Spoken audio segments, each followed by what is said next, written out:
Olá a todos, começamos o programa Ponto de Vista, que hoje recebe aqui o doutor Fernando Maia, infectologista. Muito obrigado, doutor, por ter aceitado o nosso convite. Bom dia. Uma semana de conscientização contra a AIDS. Como tem se pensado isso na parte da medicina, a necessidade dessa conscientização? Nós estamos vivendo um momento difícil da AIDS. A AIDS foi descrita, os primeiros casos foram descritos no final dos anos 70 nos Estados Unidos, e aqui no Brasil o primeiro caso registrado foi em 1981. Certo. Naquela época, a doença estava muito concentrada entre a população homossexual. Então a gente naquela época tinha 19, 20 homens para cada mulher. Essa era a relação, essa era a proporção. Aí, com o passar dos anos, houve uma diminuição dessa diferença, mas nos últimos anos tem voltado a crescer essa diferença. Então, o que é que está acontecendo? Basicamente, a doença tem mostrado três tendências. A primeira é a interiorização. No início da epidemia, a doença estava muito concentrada nas grandes cidades. Hoje, você tem a doença espalhada em todos os municípios. Aqui em Alagoas, por exemplo, todos os municípios têm casos registrados. E a segunda tendência é a pauperização. Então, pessoas mais pobres. No início eram pessoas que viajavam para o exterior, que tinham mais recursos. Hoje a doença está muito democrática. Uhum. E um outro fator também importante é que a doença voltou a crescer entre grupos que a doença já estava um pouco mais controlada. É o caso dos homossexuais. Um dado recente agora, de dezembro de 2018, mostrou que o número de casos de AIDS entre homossexuais no Brasil chegou a quase 18% da população homossexual. Quer dizer, praticamente 1 em cada 5 homossexuais brasileiros está infectado pelo HIV. Isso é um número alarmante, preocupante. E, além disso, a gente também tem tido um aumento substancial entre pessoas jovens, pessoas que estão iniciando a sua vida sexual, e pessoas já mais velhas, na chamada melhor idade. Hoje a gente tem várias ferramentas, cirurgias, que fazem com que as pessoas tenham um prolongamento da sua vida sexual. São exatamente esses dois grupos que estão se infectando mais hoje.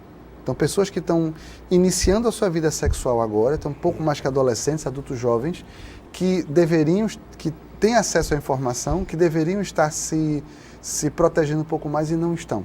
Então, a gente precisa pensar numa maneira, numa estratégia de chegar nessa população para a gente tentar diminuir essa incidência. Porque a AIDS é uma doença que não depende de alterações climáticas, não depende de chuva, nem de calor, nem de frio. É uma doença que depende do comportamento das pessoas. Então, a gente precisa, para controlar a doença, a gente precisa melhorar o comportamento das pessoas, o que não é fácil. Esse retorno do crescimento na comunidade, a gente vai falar das três tendências, né? Comunidade LGBT, do jovem e do idoso. Isso. Mas no caso da comunidade LGBT, a que se deve? Há uma constatação do porquê se voltou a crescer? Tem vários fatores aí. Um fator é que hoje a gente tem um tratamento muito eficiente para HIV. No início da epidemia, praticamente todos os pacientes morriam, a gente não tinha o que fazer. No passar dos anos, a gente hoje tem medicamentos muito bons, que a gente consegue controlar muito bem a doença. Tanto é que hoje, um paciente com HIV tem uma expectativa de vida igual a de qualquer pessoa. Se ele tomar o remédio direitinho, se ele tiver que morrer com 90 anos, ele vai morrer com 90 anos. Ele vai morrer com uma doença, mas não por causa dela. É importante dizer isso. Mas a gente não cura, certo? A gente não cura. Mas a gente consegue um controle muito bom. Isso muitas vezes, tem pessoas que têm uma falsa sensação de segurança. Acha que está tudo bem. Não, é só tomar um remedinho e está tudo bem. Não é bem assim, né? Então as pessoas estão se descuidando da prevenção por causa disso. E um fator também importante. No início da epidemia, em que a doença estava muito concentrada entre a comunidade LGBT, o que aconteceu naquela época? As pessoas desse grupo que não adoeceram, mas viram seus amigos, seus companheiros, seus familiares morrerem da doença, passaram a se tornar grandes defensores da prevenção. Criaram ONGs, exigiram políticas governamentais de proteção, de distribuição de medicação. E é importante dizer, esse movimento fez grandes conquistas em relação à AIDS. Muito do que a gente faz hoje se deve ao trabalho dessas pessoas lá atrás. Só que essas pessoas, muitas delas já morreram por outras causas, algumas morreram de AIDS, infelizmente, ou já tem uma certa idade, já não tem mais energia, disposição para continuar brigando. Por outro lado, apareceu toda uma nova geração de pessoas desse grupo que não sofreram. Esse revés, que as pessoas morreram. Sofreram as perdas. Né? Exatamente. Então, o que acontece? Essas pessoas não sentiram na pele a dor de perder pessoas queridas, pessoas próximas, e aí estão descuidando da prevenção. E a gente também vive numa época muito libertária, vamos dizer assim. Hoje é muito mais fácil. Hoje se fala muito mais de sexo, hoje se faz muito mais sexo. E hoje, pelo acesso à informação, acesso a preservativo, a coisa hoje está muito mais fácil. E é bom que seja assim. A gente precisa falar sobre isso para poder aprender a se proteger, aprender a proteger as nossas pessoas queridas. Mas, ao mesmo tempo, isso cria uma falsa sensação de que está tudo bem, e não está. Então, a prevenção continua sendo o pilar mais importante. É muito melhor não ter do que ter uma doença que você pode controlar. É melhor não ter, com certeza. E essa falsa sensação de segurança que está levando as pessoas a descuidar da prevenção. E é nisso que a gente precisa investir. Hoje você tem os antirretrovirais que dão uma qualidade de vida, acredito que muito boa para quem é portador do HIV, mas os antirretrovirais, eles evitam a contaminação, a transmissão? Evitam. Tanto é que hoje o Ministério da Saúde adotou uma política que está sendo tomada em vários outros países no sentido de tentar controlar a transmissão da doença. O que é que a gente sabe na prática? O paciente que está tomando o remédio direitinho e está com carga viral indetectável, quer dizer, carga viral muito baixinha, essa pessoa não transmite a doença. Nem por via sexual, nem pela via chamada via vertical, que é quando a mãe passa para a criança ainda no útero. Certo? Então, hoje, no mundo todo, vários países têm investido nessa ferramenta para tentar controlar. E o Brasil é signatário dessa... O Brasil é quase um exemplo, né? O programa brasileiro de HIV/AIDS é um exemplo para o mundo. É importante dizer isso. O Brasil foi o primeiro país do mundo que adotou a política de distribuir medicação para todos os portadores. O Brasil foi o primeiro país a fazer isso. Outros países, muitos outros fazem isso hoje, mas quem começou fomos nós. O Brasil ainda quebrou a patente, né? Vários remédios já houve quebra de patente, alguns ainda não, mas assim, os mais usados já têm a patente quebrada. E o Brasil hoje consegue distribuir medicação para todo mundo. Hoje não está faltando medicação para ninguém. A gente não tem sobra, é importante dizer isso, porque infelizmente a gente tem visto o número de casos ultimamente tem crescido muito e a demanda por remédio cresceu muito, certo. Mas apesar disso a gente tem conseguido distribuir medicação, a gente não tem faltado medicação para ninguém, isso é o mais importante. Então a gente consegue, o governo brasileiro consegue distribuir essa medicação. E as pessoas que trabalham com AIDS no Brasil tem know-how, tem experiência, tem sabedoria para discutir de igual para igual com outros países. Então, hoje, o protocolo de AIDS do Brasil é copiado, é discutido por outros países, como a gente também troca informações, de modo que no mundo todo se faz mais ou menos as mesmas coisas, com pequenas diferenças, claro, mas se faz mais ou menos as mesmas coisas. Pelo menos a gente segue na mesma direção. Isso é bom. Quer dizer, o Brasil, nesse sentido, está na vanguarda em termos de tratamento. Certo. Agora, a gente precisa avançar mais na questão da prevenção. Nós ainda estamos perdendo. A gente, nos últimos anos, a gente tem visto um aumento importante do número de novos casos, principalmente certo. Na população jovem, na população certo. Mais idosa e na população LGBT. Certo. E a gente tem tido o número de casos novos tem crescido muito. A gente tinha passado por uma época em que houve um certo controle e hoje a gente está com o número de casos novos aumentando. A gente precisa realmente fazer alguma coisa. Pode-se dizer que um aumento desse também é um fator comportamental. Sim. Né? No caso dos jovens, eu acredito que a gente chega a uma constatação óbvia de irresponsabilidade, ainda não tem um senso de consequência maior, normal de jovens, não só para um caso como de transmissões de doenças sexuais, mas para trânsito, para uma gravidez série de coisas. Indesejada, é comportamental do jovem. Mas por que o idoso? Porque hoje a gente... Primeiro, as pessoas que hoje são idosas, quando começaram a sua vida sexual lá atrás, era uma época que não havia AIDS. A AIDS tem 30 e poucos anos. Então, essas pessoas que hoje são idosas iniciaram sua vida sexual antes da AIDS. Então, era uma época em que era muito mais fácil, entre aspas, resolver as coisas. Não havia doenças incuráveis relacionadas à relação sexual. Quase todas as doenças que se pegavam na época... com penicilina. Era resolvido com penicilina. Ou gravidez se resolvia ou não, mas em termos de doença, essas doenças eram resolvidas com muito mais facilidade. Não havia doenças incuráveis. Hoje não, a conversa é diferente. Então, essas pessoas que iniciaram sua vida sexual nessa época têm muita dificuldade de aderir ao uso de preservativo. Simplesmente não consegue, não tem o hábito, não tem a cultura, não tem o costume e acaba que não consegue usar. Então, acabam se expondo, acabam tendo relação sem preservativo, que assim, é importante dizer, o preservativo não é a única maneira de prevenção, mas é uma das mais importantes. Sem dúvida nenhuma. Certo. Então, essas pessoas hoje idosas são pessoas que não tiveram essa cultura de usar preservativo. Um outro fator também é que hoje existem muitas ferramentas que permitem prolongar a vida sexual, até muito mais tarde. Hoje a gente tem reposição hormonal, a gente tem uns remedinhos que ajudam na ereção, tem cirurgia de prótese de pênis, tem várias coisas que se pode fazer para prolongar. E essas pessoas estão prolongando a sua vida sexual, mas estão prolongando sem ter a devida precaução. A importância de todo mundo, sem exceção, desde que já esteja numa vida, em idade de vida sexual, fazer teste do HIV. Sim. No início da epidemia, no início dos anos 80, falava-se muito de grupo de risco para HIV. Então, o que é que se falava naquela época? Era que ser homossexual era grupo de risco. Certo.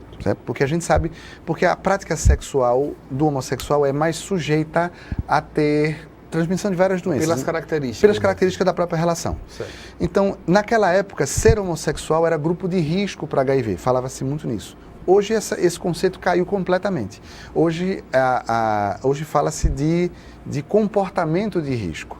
Então, no momento que uma pessoa tem uma relação sexual, pode ser hétero, pode ser homo, tanto faz. Se você tem uma relação sexual com uma pessoa que você não sabe se essa pessoa está contaminada ou não, isso é uma relação sexual de risco. Certo? A Organização Mundial da Saúde classifica um indivíduo como promíscuo se ele tiver mais do que 2 parceiros sexuais por ano. Certo. Tem gente que tem 2 ao mesmo tempo, tem gente que tem 3 namoradas. Os nossos jovens hoje vão para umas festinhas que eles fazem aposta. Eu fiquei com 3, eu fiquei com 4, eu fiquei com 5. Certo. Isso não é conversa de infectologista maluco, não é conversa moralista, não. Isso é uma progressão aritmética. Se você tem um parceiro sexual ou parceira, tanto faz, o seu risco de pegar HIV é X. Se você tem 2 parceiros, é 2x. Se você tiver 3, é 3x. Ou seja, quanto mais você se expõe ao risco... Fora que eu acho que o único recurso que todo mundo tem igual é tempo. Exatamente. Então, se você tem dedicação de um tempo para uma pessoa, você sabe mais ou menos o que a pessoa faz, né? Exatamente. Se o seu tempo é dividido por 3, você tem um problema de tempo. Você tem um problema triplo, exatamente. Né? Então, quer dizer, na hora que você se expõe mais ao risco, você tem um risco maior de pegar essas coisas. Então, isso é matemática, isso não é medicina, não, isso é matemática. Então, hoje existe você sabe que hoje existe uma liberalidade muito maior. Muitas vezes esse tipo de comportamento é até incentivado. Sim. O que não é, para termos de prevenção de doença, isso é péssimo. Porque quanto mais você se expõe, mais o risco você pegar. E nós estamos falando hoje de uma doença que não tem cura. E hoje não há um incentivo só para o homem, hoje é um incentivo inclusive para a mulher. Sim, exatamente. Já houve tempo que se dizia, eu vou prender minha cabrita, mas vou soltar meu bode, né? Isso. Hoje não, hoje é para todo mundo, né? E aí, na hora que você libera, você está aumentando o risco de gravidez indesejada, você está aumentando o risco de outras infecções. Nós estamos falando de HIV, mas um detalhe importante, hoje nós estamos em dezembro de 2018, nós estamos vivendo uma epidemia de sífilis. Lá no HDT... Quem diria, né? Quem diria? A velha sífilis. Olha, lá no HDT a gente faz, um dos locais no estado que a gente faz testagem rápida. Certo. Então, qualquer pessoa não precisa de encaminhamento médico, receita, nada. Basta a pessoa chegar lá... um medo, um preconceito, um constrangimento de se chegar e dizer assim, olha, eu vim fazer um teste do HIV. Ainda tem. Mas assim, isso já mudou muito. Já houve o tempo em que falar de HIV, falar de AIDS era quase proibido, era quase um palavrão. Hoje a gente já vê, as pessoas já falam sobre isso, já se conversa sobre isso. Isso é importante, porque sem informação a gente não vai para lugar nenhum. Mas apesar disso, apesar do que a gente está vivendo hoje, uma epidemia de sífilis. Lá no HDT, que a gente faz testagem rápida, então qualquer pessoa pode chegar lá e fazer o teste, não precisa de encaminhamento nem nada, e é garantido o sigilo. A gente não passa um dia sem fazer pelo menos 1 ou 2 diagnósticos de sífilis. E a gente tem feito... Impressionante. Em Alagoas. Em Maceió, aqui em Maceió, né? A gente tem praticamente todos os dias casos de sífilis novos. Eu acho que sífilis já chegou a um certo momento de se aproximar de uma erradicação, né? Ela já foi bem mais controlada. Hoje já voltou a crescer muito. Essas doenças infecciosas todas, a gente sabe que tem essa característica. As bactérias, os vírus têm essa característica. De tempos em tempos, eles ganham força e voltam a aumentar os casos. A gente teve um exemplo recente agora da febre amarela. Fazia um tempão, anos e anos, que não aparecia quase nenhum caso, de repente estourou a epidemia. Certo. Hoje nós estamos vivendo essa realidade com a sífilis. A gente tem tido muitos casos. E a sífilis é uma doença que também é muito perigosa porque ela é muito silenciosa. Era a pergunta que eu ia fazer. Exemplo, você pode ter sífilis e não perceber? Pode. A pessoa adquire sífilis, qual é a sequência habitual da sífilis? A pessoa tem uma relação sexual sem preservativo, aí a pessoa faz a sífilis primária, que é geralmente uma lesão única, quer dizer, a pessoa faz uma ferida no genital, que é o mais comum. Certo. Essa ferida inicial, chamada cancro duro, não dói. E ela, independente do que você faça ou não faça, ela desaparece. Então, muitas vezes passa despercebida. E a pessoa passa alguns meses sem ter nenhum sintoma, certo. Mas se tiver relação sexual nesse período, transmite, importante dizer. E aí lá na frente a pessoa vai aparecer a sífilis chamada secundária, que já é quando aparecem umas manchas na pele, que aparece que muitas vezes a gente faz o diagnóstico nessa fase, porque é quando a doença aparece clinicamente. Certo. Nesse período a pessoa já transmitiu um bocado.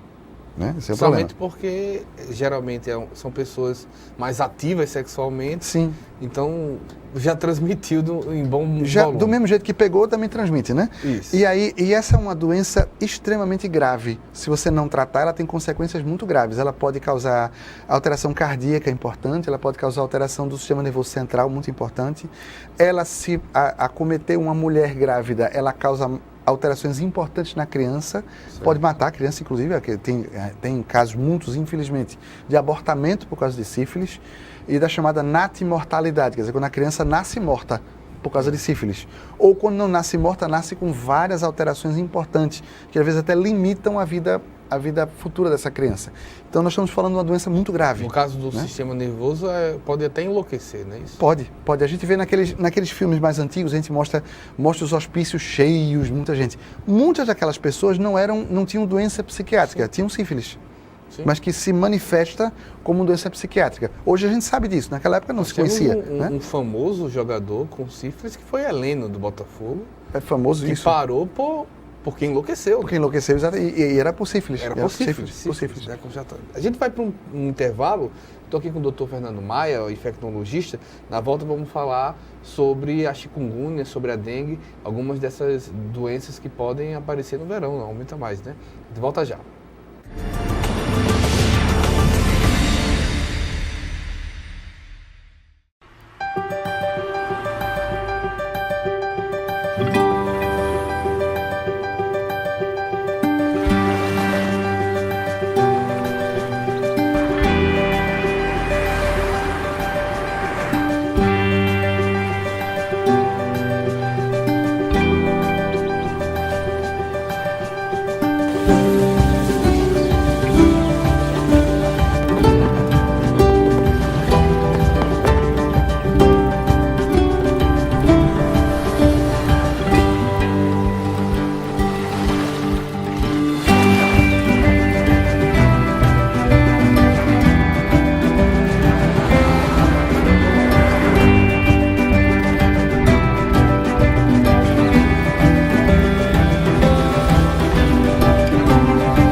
Ei, eu queria poder falar com você. Te falar desses últimos meses e como tudo tá melhor. Eu percebi que viver é incrível, mais do que eu imaginava. Ser pai era um sonho e você me permitiu presenciar o nascimento da minha filha. Foi lindo. Pintei o quarto dela exatamente como imaginei. Antes de você, eu tinha medo de não conseguir estar presente quando esse momento chegasse. Queria te contar que, por sua causa, eu pude viver tudo isso. Provavelmente outras pessoas por aí querem te falar muita coisa também. Acho que você teria orgulho. Não só por mim, mas por ter feito algo tão nobre por pessoas que nunca viu. Eu só queria dizer obrigado. Obrigado por me dar mais tempo com a minha família. Obrigado pela sua doação de sangue. Doe sangue regularmente. Tem sempre alguém precisando de você. Procure o Hemocentro mais próximo e seja um doador.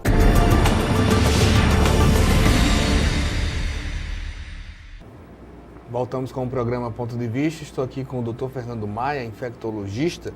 Chegando o verão, tivemos nos últimos anos a chikungunya, o Zika vírus e a dengue preocupando todo o Brasil.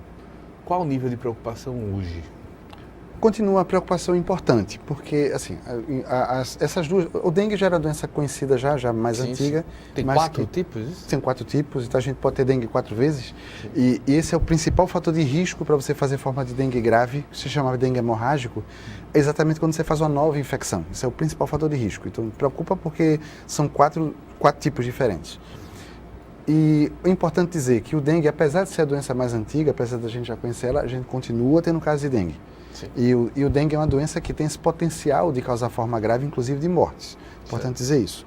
E a dengue continua acontecendo, apesar de que nos últimos anos houve uma certa diminuição do número de casos.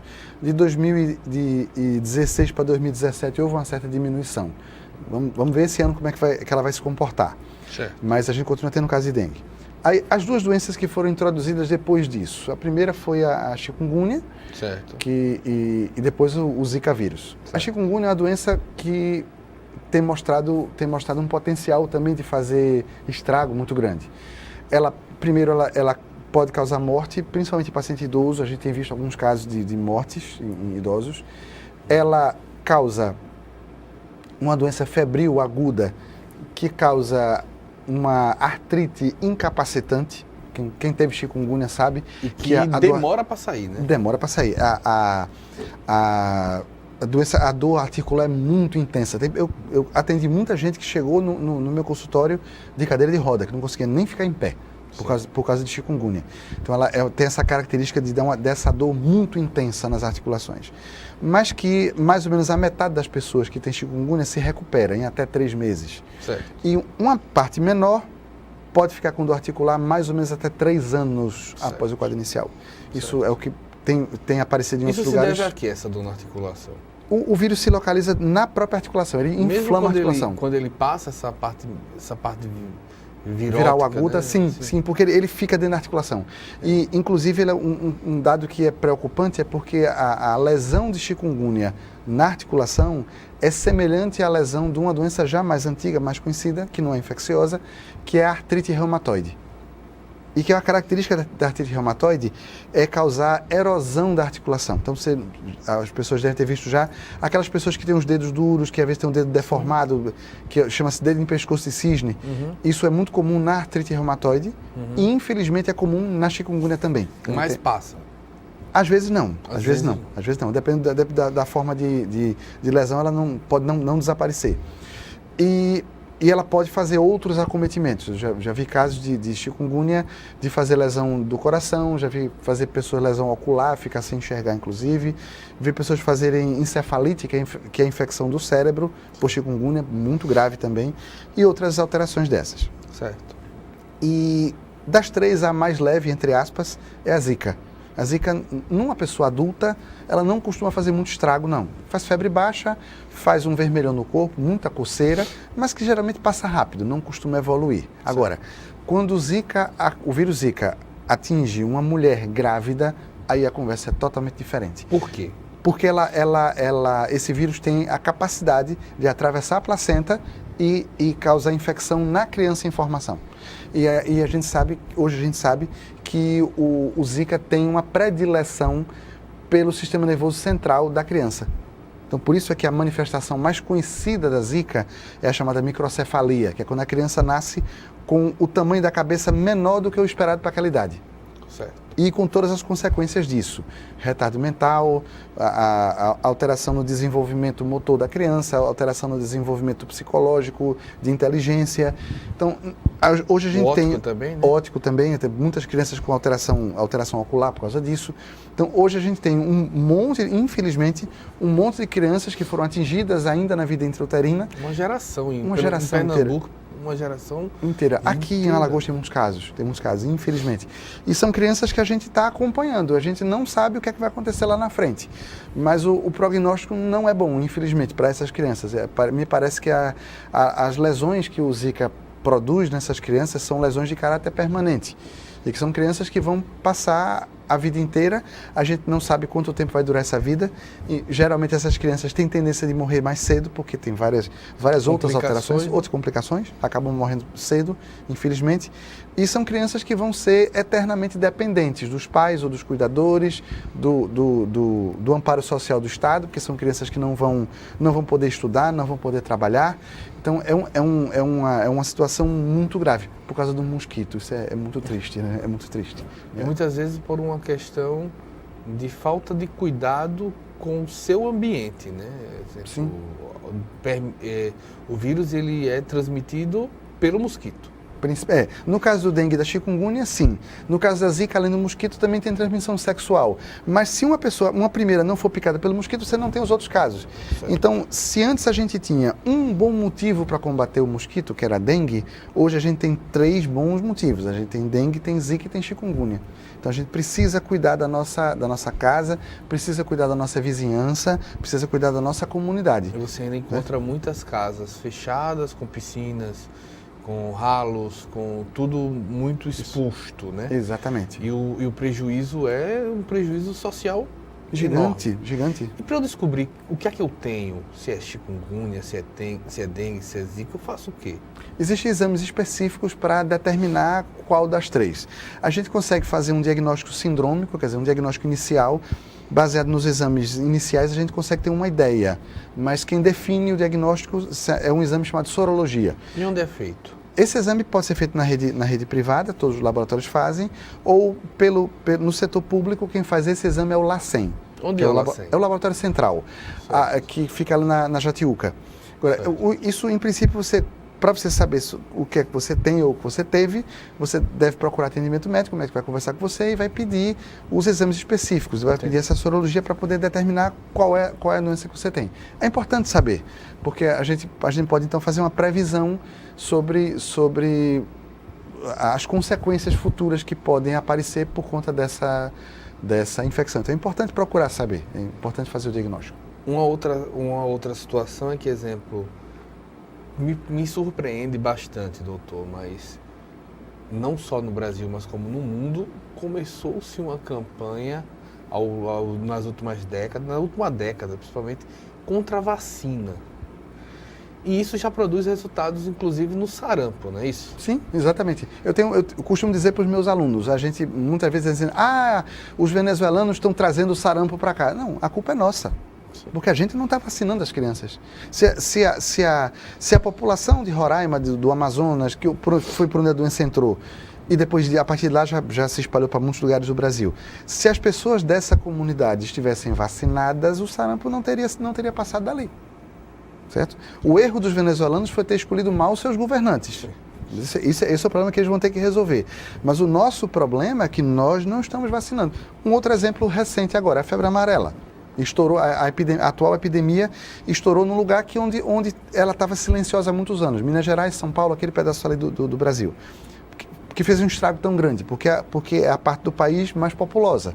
Mas aquela população que já era a área de risco, se aquela população estivesse vacinada, a febre amarela não teria feito o estrago que fez atualmente.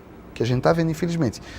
Essa epidemia atual de febre amarela, nós batemos recordes de casos de febre amarela e mortes por febre amarela. Oswaldo Cruz deve estar se removendo no túmulo uma hora dessa. Né? Porque foi ele quem conseguiu erradicar a forma urbana da febre amarela. E nós estamos com um risco iminente de reurbanização por causa disso. E os casos continuam acontecendo. Houve uma certa diminuição, mas continua acontecendo. Um outro exemplo gritante disso, sobre vacina. Nos Estados Unidos, agora, no mês de novembro, um condado no Oregon, se eu não me engano, onde lá tem uma comunidade religiosa que, por questão religiosa, filosófica, não vacina os seus filhos. E lá estourou a maior epidemia registrada na história americana de varicela, catapora. Porque lá nos Estados Unidos, todas as crianças são vacinadas contra a catapora. Essa comunidade... Aqui não é obrigatória ainda, mas eu espero que venha, espero que seja, logo, mas ainda não é. Eu lembro porque eu tive a varicela catapora, eu também tive, Na minha época não tinha vacina. Lá estourou a maior epidemia de catapora conhecida porque as pessoas não têm vacina. O ano passado, abril de 2017, a Itália registrou o primeiro caso de tétano em 30 anos numa criança cujos pais não quiseram vacinar a criança. Ela teve tétano e quase morreu. Quer dizer, nós estamos falando de doenças que matam ou doenças que... né? Diga-se de passagem, na Europa, um caso desse, os pais são processados. Sim. Né? E aqui também devia ser. Eu me lembro, quando eu era criança, eu me lembro do meu pai falar isso. Eu me lembro que o meu pai... todos os anos, ou a cada 6 meses, não me lembro bem, ele tinha que levar para o trabalho dele uma comprovação da escola, que nós estávamos matriculados na escola, e tinha que levar o nosso cartão de vacina, porque tinha um percentual do salário dele que ele só recebia se ele comprovasse isso, que os filhos estavam na escola e estavam vacinados. Era o salário família que chamava, não sei nem se ainda existe essa gratificação. Mas eu me lembro que meu pai, todos os anos, ele tinha esse cuidado de levar o nosso cartão de vacina para comprovar. Hoje não, hoje ninguém exige mais nada. Quer dizer, resultado, as pessoas, muita gente tem umas ideias muito errôneas sobre vacina. Tem gente que fala que vacina causa câncer, que vacina causa autismo, que vacina isso, que vacina aquilo. O problema aqui é que essas pessoas adoecem e transmitem a doença para outras pessoas. É importante dizer, primeiro, vacinas são muito seguras, sem dúvida. Se você for comparar todas as medidas de saúde pública que você pode tomar no mundo todo, em todas as épocas, as 3 medidas que têm o maior impacto na saúde das pessoas são 3. Água tratada, esgoto e vacina. Se você pegar uma população, uma cidade, por exemplo, e você oferecer para 100% das pessoas daquela comunidade água tratada, esgoto e vacina, você diminui 60% dos adoecimentos dessa população. Se você adicionasse isso a um controle maior do agrotóxico, você já aumentava... Já aumentava mais ainda, com certeza. Quer dizer, nós estamos falando de uma técnica consagrada pelo uso, uma técnica segura, efetiva, e nós estamos falando de doenças que matam ou que deixam sequelas graves, permanentes. Nós estamos falando de tétano, estamos falando de difteria, de coqueluche, de febre amarela, de sarampo, certo? Então são doenças muito graves. Então, se a gente pode deixar uma mensagem aqui, a mensagem é: pelo amor de Deus, não deixe de vacinar. Nós estamos falando de doenças muito graves. Muito graves. E você pode perder pessoas queridas. Exatamente, esse é o ponto. E aí a pessoa, quando acontece a pessoa perder a pessoa, aí depois vem um remorso. Devia ter dado a vacina, não deu. Por favor, não faça isso. Dê sua vacina, bote seu calendário vacinal em dia, vacine seus filhos, vacine seus sobrinhos, seus afilhados, suas pessoas queridas, porque isso é a medida que tem impacto na saúde das pessoas. Isso é o mais importante. Muito obrigado, Dr. Fernando Maia, infectologista. O programa TV Assembleia fica sempre à disposição. Eu que agradeço. Obrigado. A gente vai para o intervalo. Volta já.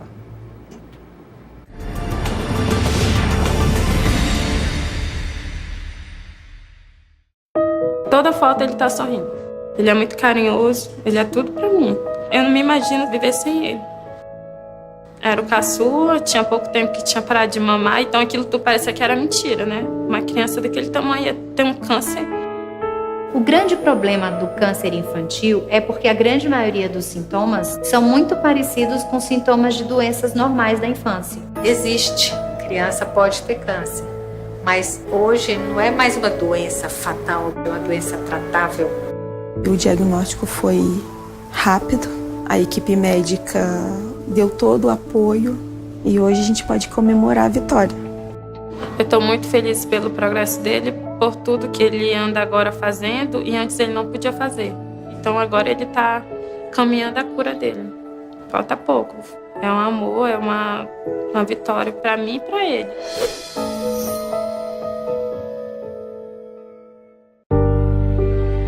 Minha filha deixou um vazio tão grande na família. Que só quem passou por isso na família ou próximo sabe como que é, né? Foi um dos momentos mais difíceis da minha vida.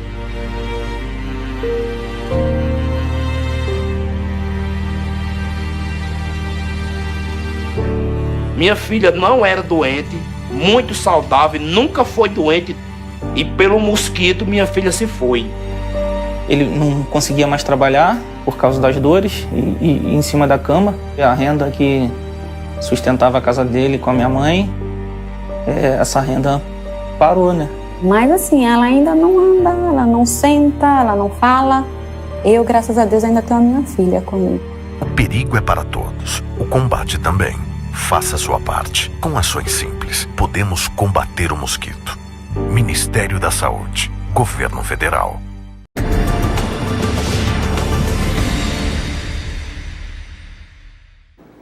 Voltamos com o programa Ponto de Vista. Estou aqui agora com o Padre Calmon. Muito obrigado, Padre, por ter aceitado. Responsável pelo Papódromo. O Papódromo, ele tem uma história muito forte com o povo alagoano. Se me permite recordar, o Papa veio aqui e isso trouxe marcas identitárias, de sentimento do alagoano com o Papódromo ali na região do Dique Estrada. Como está o Papódromo hoje, Padre? Então, veja, hoje a gente pode falar com toda a clareza, né? Um santo esteve ali, né? Que foi o Papa João Paulo II, na época que era Papa, hoje santo da Igreja. Então a gente pode dizer que foi o único santo que esteve pisando em terras de Alagoas, né? E justamente naquele espaço em que hoje comumente se chama de Papódromo, mas que hoje, como Igreja de Maceió, nós damos o nome de Santuário da Divina Misericórdia, não é? E a referência sempre ao Papódromo por causa da vinda do Papa, né? Por causa da presença do Papa. De lá para cá a gente tem um Papódromo, né? Ou o Santuário teve uma história de glória no período, né? Da vinda do Papa e depois de decadência, né? Que foi deixado, nem a Igreja nem o poder público assumiu aquele espaço. Ficou aquele impasse entre os dois lados e por muito tempo isso perdurou e tudo. Com a vinda de Dom Antônio Muniz, então houve o desejo, né, de se recuperar aquele espaço como um espaço religioso pelo qual o fim ele foi feito, né? E foi quando nós começamos então a tentar, né, tomar frente daquele espaço. Então conseguimos, junto à União, junto com o Estado, com o município, então o comodato daquele espaço, né? Então a igreja está à frente lá. De lá para cá o grande desafio é manter aquela estrutura, né? Porque é uma estrutura muito pesada, né? É uma estrutura, além de ser muito pesada, o espaço é muito grande, não é? E você tem toda a incisão de maresia, né? Porque tudo ali é feito de aço, tudo ali é feito e você tem uma incisão muito forte da maresia. Então, o grande desafio hoje do santuário é manter aquela estrutura, que é gigantesca. Quais os principais custos de manutenção? Vocês precisam limpar? Vocês precisam reformar? Como isso daí é feito? Veja só, de tempos em tempos a gente fez uma primeira intervenção, porque estava tudo deteriorado mesmo, né? Então desde da base até a estrutura de telhado, inclusive na época o Padre Fábio de Mello veio, né, com aquele show, né? O Padre Augusto estava à frente do santuário naquele período, né? Então foi feito aquele show e a gente conseguiu recuperar a estrutura em si, que já estava bem deteriorada, né? Então, naquele período, aquilo tudo foi revertido para refazer a estrutura. Hoje, a manutenção dessa estrutura, ela vai desde da pintura, né, que a gente tem que fazer sempre, até a questão do telhado, né, que é todo de ferro, né, e com as telhas, aquelas telhas plásticas, né, que é leve por causa do céu. Só que aí você tem um problema, a gente tem um problema ali que é a questão do vento, né? É muito alto e venta muito, então você tem um impacto muito grande. Então, né, a cada momento... Do show do Padre Fábio no Papódromo ali, ó. Isso, exato, não é? Na época, né, então isso, as pessoas, né, ficaram muito bonitos, né?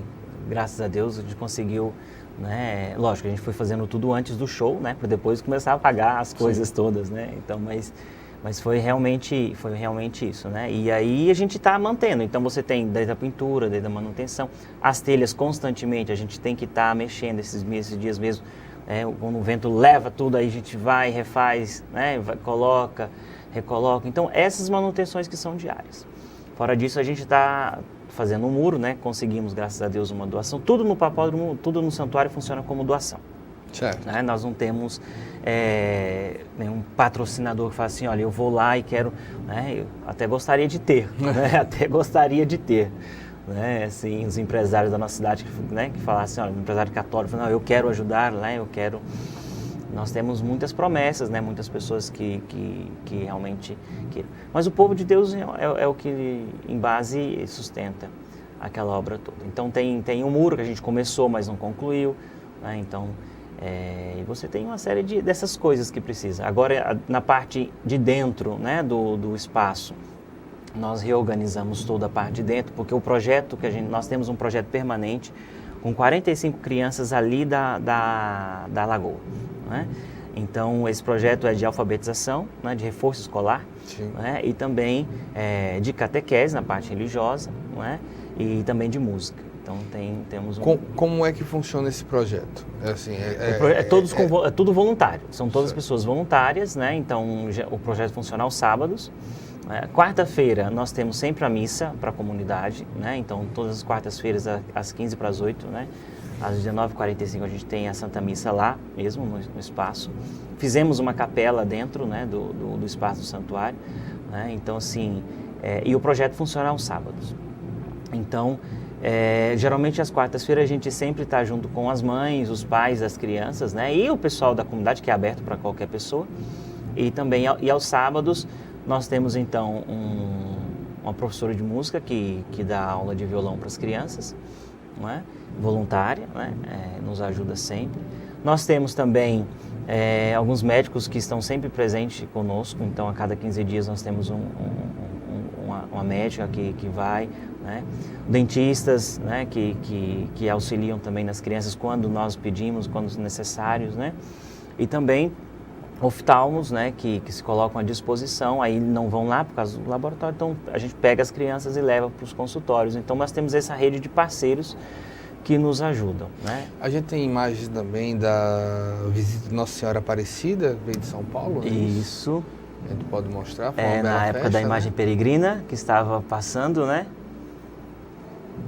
Nós temos todos os meses, nós temos a Missa da Misericórdia, né? Em que a gente reúne, né? um grupo bom de pessoas que está conosco todos os meses, né? A última agora desse mês foi, né, no domingo passado, inclusive, né? Isso, o Padre Augusto lá, que estava à frente na época, né? Então, na época estava à frente Padre Augusto, eu e Padre Edivaldo, né? Estávamos ali à frente. Mas sempre a gente faz tudo com a anuência de Dom Antônio, né? Ele, tudo que a gente faz, ele que nos dá esses encargos, essas responsabilidades, né? E o nosso intuito é fazer esses eventos maiores, que é um espaço maior que a Diocese tem hoje, junto com o santuário lá de Mangabeiras, né? Que é dedicada a Nossa Senhora Virgem dos Pobres. E a importância disso para a comunidade ali, Padre? Olha, para a comunidade isso tem um impacto. Aquela comunidade, ela vive um dilema muito grande, que é a questão da violência. Da violência e também da questão da droga, né? Então é uma coisa muito complexa, porque é permanente. Então, a presença da igreja nesse momento ali, né, dando esse apoio, né, e estando presente, traz uma segurança. Então, sim, nós nunca tivemos nenhum tipo de problema, né, em nenhuma das missas que a gente tem, nada do projeto. A própria segurança do Papa, nós nunca tivemos absolutamente nada ali. Todas as pessoas são muito respeitosas, o povo de Deus ali é um povo muito generoso, muito acolhedor, né? Então, assim, mesmo com relação à questão, né, da violência, nós nunca tivemos nenhum tipo de problema. Então, assim, a presença da igreja ali, né, como aquela que apoia, que está junto. Então, na época das chuvas, das enchentes, né, então nós fizemos uma intervenção grande, pegamos as pessoas ali, eu peguei as pessoas, levei para a igreja, né, para São José, para Nossa Senhora da Guia, que é ali pertinho, nossa capela da paróquia de São José, do qual sou pároco. Então, assim, a nossa presença ali tem esse papel também, né, de tentar dar um conforto, né, não só espiritual, mas também uma ajuda naquilo que é possível, né, fazendo essa ponte, essa intervenção com os órgãos públicos. São missas semanais ali. Semanais. E tem e no Natal, o que está sendo previsto? O Natal, a gente sempre, agora nós vamos fazer o Natal com as crianças, né? Então no Natal a gente sempre faz brincadeiras, faz uma festa, na verdade, sempre uma festa. Dia das Crianças, Natal, Páscoa, as festas mais comemorativas, né? A gente sempre faz uma grande festa com as crianças. Pedimos doação, tudo é por doação, né? Doação de brinquedos. Então agora fizemos a árvore das crianças e tudo, né? Mas nós não atendemos só aquelas crianças ali, as 45 dali, né? Nós temos mais 35 crianças que nós atendemos na comunidade Nossa Senhora da Guia, que é ali pertinho, atrás da Braskem. Nós temos uma comunidade bem pobre, que se chama Sítio Recreio, né? E também aqui atrás da UPA, no Trapiche, né, no Conjunto Lenita Vilera, nós também temos um outro projeto lá com mais 30 crianças. Então a gente atende um número bom de pessoas. A expectativa, se fosse possível, com o apoio da sociedade em geral, empresas, população, como você desenharia um cenário ideal para o papódromo? Olha, eu acho que ali, o que nós precisaríamos ali? Primeiro, na parte religiosa do papódromo, né, na parte da estrutura do evento, a gente precisa fechar os muros, concluir a parte de gradeados, né, portões, né, e o próprio telhado, que agora que a gente está aí, né, pedindo ajuda para ver se a gente consegue fazer essas coisas todas, né. Então, estamos tentando levantar, né, algumas salas, nós já conseguimos fazer 6 banheiros fixos ali dentro, né, dentro do prédio do santuário.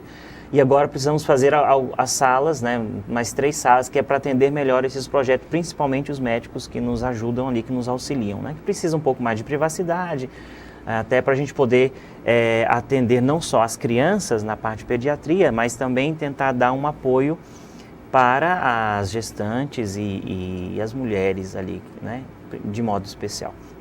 Então, assim, essa parte mais estrutural mesmo é uma coisa que a gente precisaria mais. E a comunidade, em geral, a comunidade é carente de tudo, né? Desde água, que é um ponto de água que tem ali, né? Que vem da Casal, da rua, né?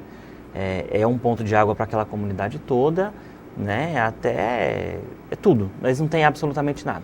Como o senhor vê o papel da igreja no momento atual, de atendimento, de atenção a essas pessoas? Olha, a igreja ela nunca se preocupou apenas com a parte espiritual, né? Porque sim, nós temos muito claro aquilo que São Tiago diz: uma fé sem obras é uma fé morta, né? E Jesus sempre ensinou que nós temos que amar a Deus sobre todas as coisas e ao nosso próximo. Então, o amor a Deus não pode estar desvinculado do amor ao próximo. Então, a igreja, ela tem um papel fundamental na sociedade, por mais que muitas vezes hoje, muitos grupos na sociedade não queiram ver isso, não queiram entender isso, né? Mas ao longo da história, né, com seus erros e acertos, como qualquer tipo de instituição, a igreja tem um papel relevante no processo, né, de estar com os pobres. Ela ajuda o poder público onde o poder público não pode chegar. Então isso é um papel da igreja também. Né? Tem então, um papel também de um conforto. De conforto, né, espiritual, principalmente da evangelização, que é o seu papel fundamental, principal, né? De mostrar que a vida ela vai além, né, desse mundo, mas ela vai muito além disso. Nós vivemos para a vida eterna, né? Então nós temos isso muito presente na ressurreição do nosso Senhor. Mas ela também tem esse papel, né, de poder estender a mão naqueles momentos que as pessoas precisam mesmo, difícil. Por exemplo, nessa questão da enchente, né, que aconteceu 2 anos atrás, né, daquelas altas chuvas ali, a lagoa subiu. Então, nós atendemos como igreja quase 50 famílias, né, por 2 semanas. E a igreja assumiu absolutamente tudo, né? Tivemos a ajuda da Defesa Civil, né? Da prefeitura, sempre mandou as pessoas para nos ajudar. Mas vejam, eram muitos focos, muitos lugares que o poder público sozinho não tem condições de fazer, até porque foi uma coisa inesperada. Né? Qual o papel da igreja nos tempos atuais e o papel do Papa Francisco? Eu acho que o Papa Francisco, o maior papel dele é ser ponte. Né? Nós vivemos um mundo extremamente fragmentado hoje. Né? Nós vivemos num mundo irracional, né? Por mais que nós tenhamos e vivamos, né, uma explosão tecnológica de saberes que é extremamente importante, né? O saber, né? A igreja sempre prezou muito pelo saber, né? As universidades começaram quase com a igreja, né? Então, assim, eu acho que o papel do Papa é um papel de ser ponte, né? De mostrar que é possível nós sermos irmãos, nos respeitarmos e darmos as mãos e construir um mundo melhor. Afinal de contas, o objetivo de todos nós, acho que o objetivo da igreja, o objetivo das outras denominações religiosas, né, do papel do Estado, do papel do mundo da política, do mundo da economia, é trazer um bem-estar para todos. Eu acho que fragmentando não dá certo. Quando a gente pensa nesse momento do Papa, o Papa tem sido considerado em muito tempo, em muitos momentos, um Papa extremamente revolucionário de forma positiva, né? Um Papa muito acolhedor, agregador. Ao mesmo tempo, como é natural na vida, sofre suas críticas. Como você vê esse Papa e essa comunidade católica que passa, como é natural de qualquer sociedade, por diversas mudanças, por crescimentos também de outras vertentes religiosas. Como você vê essa construção da Igreja Católica nesse sentido? Olha, a Igreja, desde sempre, a Igreja nasceu com o próprio Cristo. Né? Quando Jesus começa a chamar os 12 discípulos, que forma dele apóstolos, né? Ele tem um propósito, formar uma comunidade, né, que levaria adiante a sua mensagem. Isso. E é isso que a gente chama de igreja. Né? Então, assim, desde o primeiro momento, a igreja sempre tem aqueles que apoiam e aqueles que não apoiam. Sim. Aqueles que criticam, eu acho que isso é normal, inclusive faz parte da nossa gênese de fé. Não é? Então, você ter essas controvérsias. Neste aspecto, o Papa, ele tem também aqueles que gostam e aqueles que não gostam. Né? Então, o Papa Francisco tem uma peculiaridade. Como ele tem um pensamento extremamente acolhedor, conciliador, né? Então isso mexe também do outro lado no brio daqueles que sempre mantiveram uma postura de poder, né? de um pouco mais de soberania, né? Nem falo nada de questão de certo ou errado, mas assim, um modo próprio, né, de ser, que acha que não, a igreja precisa se colocar mais, se impor mais. O Papa não, o Papa acha que não, a igreja precisa estar junto, né? Ser mãe, acolhedora. E ele não ensina absolutamente nada que o Concílio Vaticano II, né, na década de 60, já não havia colocado para a igreja. Desde o seu papel, né, na vida espiritual e do seu papel na vida social, né, até os dias de hoje. Então, assim, esse embate é um embate que acho que acontece e vai acontecer sempre. Né? Mas o papel fundamental da igreja é criar pontes, criar relacionamentos saudáveis, mostrar que é possível nós vivermos, mesmo com outras denominações religiosas, né? Afinal de contas, nós temos o mesmo objetivo.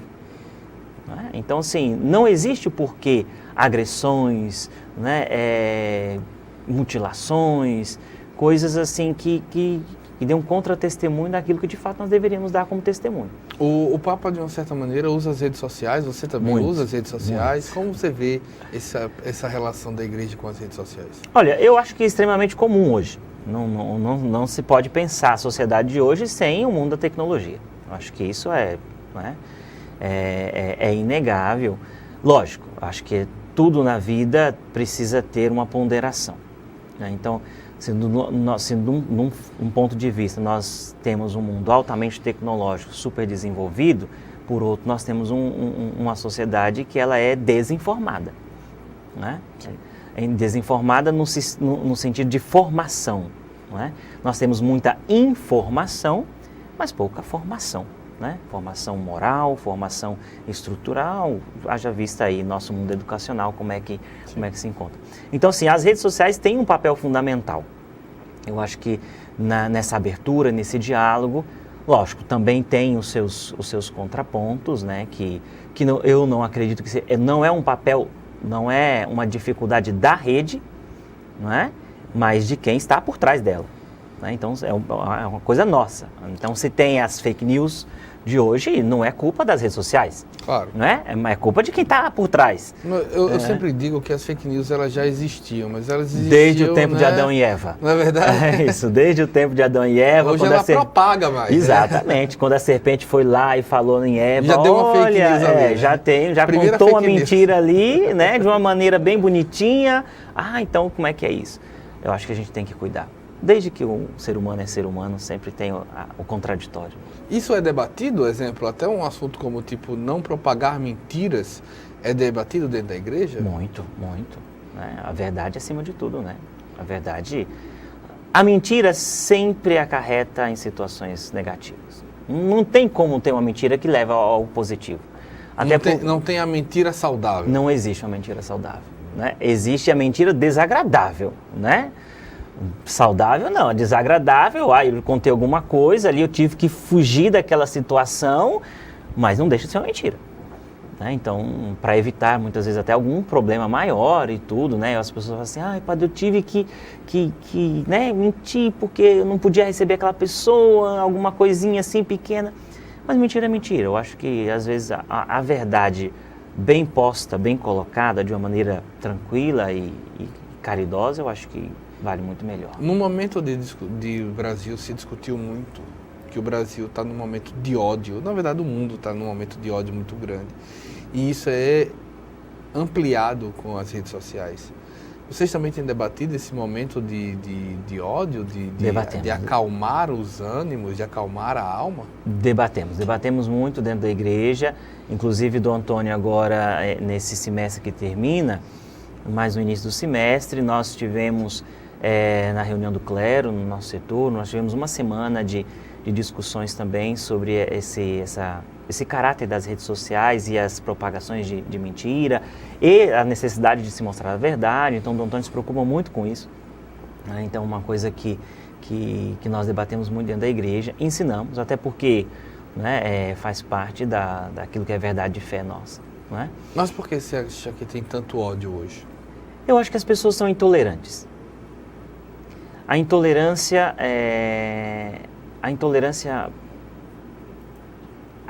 a gente luta pela intolerância.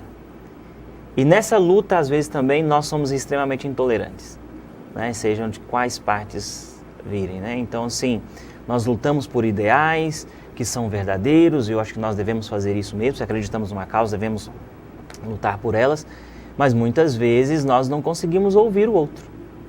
Né? Não conseguimos escutar. Então a gente quer falar, a nossa verdade deve prevalecer. E nem sempre a nossa verdade é, né, a verdade absoluta. Né? Então a gente, na verdade eu acho que a nossa sociedade é muito pouco disposta a escutar, né? A se colocar no lugar do outro, né? A enxergar o outro, né, com posturas e posições e modos de pensar diferentes, né, do meu, mas ele não é meu inimigo, não, ele apenas pensa diferente de mim. Então, eu acho que nós precisamos aprender muito isso. E no meu ponto de vista, eu acho que isso muito acontece porque nós perdemos os valores que são essenciais. Né? Valores de respeito, valor de amor, da própria fé. Não é? Nós somos uma sociedade, acho que as pessoas confundem muito hoje a questão do Estado laico com o Estado ateu. Não é? O Estado laico é o Estado que respeita as suas várias dimensões de religião existente dentro dela. Não é? Então, assim, é papel do Estado, a igreja é a primeira a defender isso, não é de hoje, muitos anos que a igreja defende esse papel. E muitas vezes as pessoas perdem, né, os seus valores essenciais. Pois bem. Padre Calmon, responsável pelo Papódromo, Santuário da Divina Misericórdia, muito obrigado. Eu que agradeço. O programa fica sempre à disposição. Muito obrigado, e se você, né, puder nos ajudar, estamos aí também. Pode nos procurar na Paróquia de São José, ali no Trapiche, em frente ao Corpo de Bombeiros, lá onde a gente está. Telefone para contato? Telefone para contato 3316-5619, que é da Paróquia de São José. Aí me encontra mais fácil lá. Pode falar das coisas do papódromo lá também, a gente separa tudo direitinho. Muito bem. E conheça, vamos conhecer o nosso espaço. Muito bem. A gente agradece a você, ao Padre Calmon, agradece também a você pela audiência. Espero uma próxima oportunidade. Até mais.